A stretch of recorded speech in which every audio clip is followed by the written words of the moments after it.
Hello, I'm Pat Thompson. My husband Ed and I have been coming to Dr. Doug for several years now. As senior adults, we've never felt better in our lives than since we've been coming to him. We're on no medication. We used to take medication. We have more energy, we sleep better, and just totally convinced that Dr. Doug has helped us in so many ways. We know that it's going to add just years to our life. He's really made a believer out of us and keeping the spine aligned, because God's created our bodies to heal themselves, and when it gets those messages from the brain to our bodies, we know it works. I've had a reconfirmation of that just recently, which I'm very excited about.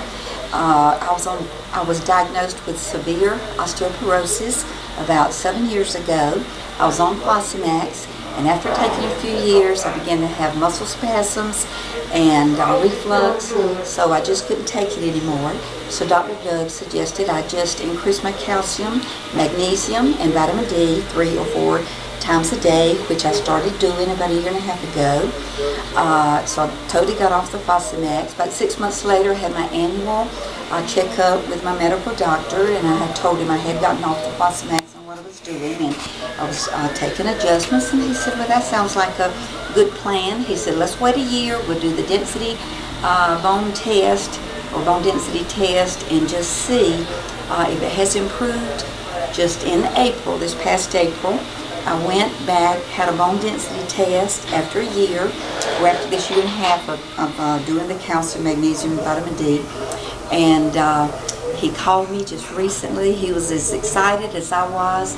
He said, I can hardly believe this myself. You no longer have severe osteoporosis.